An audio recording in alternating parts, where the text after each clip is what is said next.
नमस्कार दोस्तों, I welcome you all to Advocate Vishali's Legal Forum and hope you all are keeping safe, hope you are taking care of yourself, your family because that's really important at this point in time. So guys, before I start this video, अगर अभी तक आपने मेरे channel को subscribe नहीं किया है तो मेरे चैनल को ज़रूर सब्सक्राइब कीजिए एंड ऑल्सो इस वीडियो को शेयर और लाइक ज़रूर कीजिए ताकि और भी लोगों तक ये इन्फॉर्मेशन पहुँच सके एंड उनको हेल्प कर सके बिकॉज नॉलेज बांटने से हमेशा बढ़ती है। तो आइए आज का मोस्ट इम्पॉर्टेंट टॉपिक हम स्टार्ट करते हैं जो कि है सक्सेशन सर्टिफिकेट।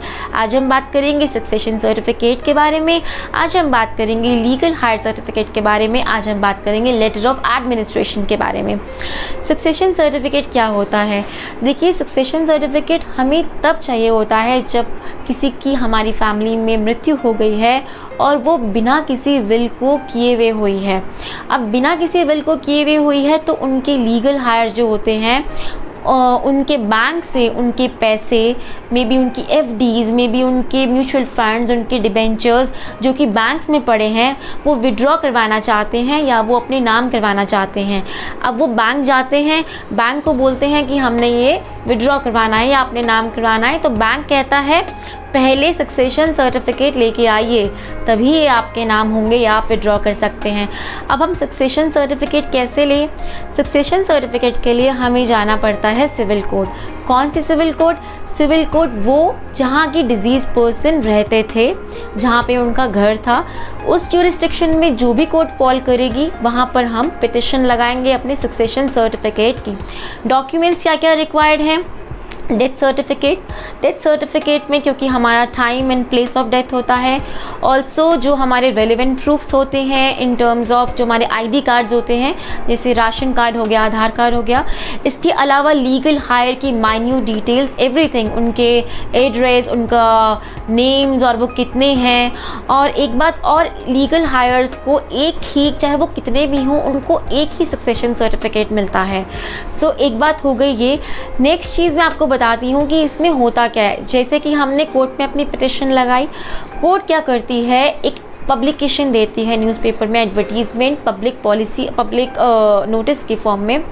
तो जो वो पब्लिक नोटिस होता है वो ये कहता है कि ये बंदा जिसकी इस डेट को डेथ हुई है, इसके लीगल हायर्स ये हैं जिन्होंने पिटिशन फाइल की होती है।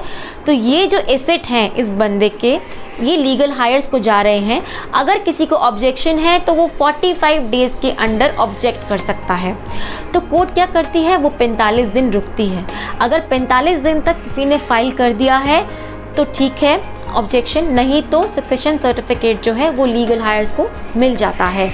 अब ऑन एन एवरेज इस टोटल प्रोसेस में हमें 5 से 7 महीने लगते हैं, तो आप 5 से 7 महीने लेके चलिए। अब आ गई स्टैम्प ड्यूटी की बात। स्टैम्प ड्यूटी जो इसमें होती है वो 3% ऑफ द टोटल एसेट्स की लगती है। जितनी वैल्यूएशन होती है प्रॉपर्टी की, जो हमारी एसेट्स होते हैं उसका 3% जो है वो हमें कोर्ट में सबमिट करवाना पड़ता है। अब हम आते हैं लीगल हायर सर्टिफिकेट पे। अब लीगल हायर सर्टिफिकेट हमें कब चाहिए होता है? देखिए, हम में से कुछ लोग होते हैं जो गवर्नमेंट डिपार्टमेंट्स में काम करते हैं। अब गवर्नमेंट डिपार्टमेंट वाले अगर उनकी डेथ हो गई है और उनके लीगल हायर्स को उनकी पेंशन चाहिए या उनका इंश्योरेंस क्लेम करना है, उनके पीएफ क्लेम करना है, उनका ग्रेचुइटी क्लेम करना है, सो इन दैट केस वो लीगल हायर सर्टिफिकेट के लिए एप्लीकेशन लगाते हैं जो कि एक लोकल अथॉरिटीज़ के साथ लगा सकते हैं। उसमें डिस्ट्रिक्ट कलेक्टर आते हैं, एडीएम आते हैं, एडिशनल डिस्ट्रिक्ट मजिस्ट्रेट, या SDM which means sub division magistrate. तो लोकल अथॉरिटीज़ के साथ हम अपना जो एप्लीकेशन है वो लगाते हैं और इसका जो डिसीजन है, जो लीगल हायर सर्टिफिकेट है, वो हमें 1 महीने में वो मिल जाता है, जिसके आने के बाद आप वो जाके प्रेजेंट कर सकते हैं जिस कंपनी में जो डिजीज़ पर्सन है वो काम करते थे। अब हम आते हैं लेटर ऑफ एडमिनिस्ट्रेशन के बारे में। देखिए, लेटर ऑफ एडमिनिस्ट्रेशन जो होता है हमें तब चाहिए होता है अगर डिजीज़ पर्सन की कोई इमूवेबल प्रॉपर्टीज़ है।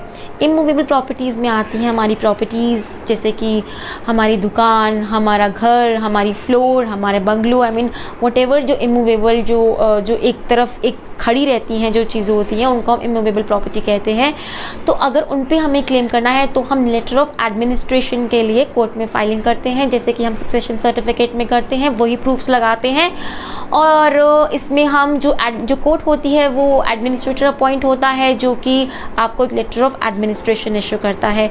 सो गाइज ये थी इन्फॉर्मेशन इसके बारे में।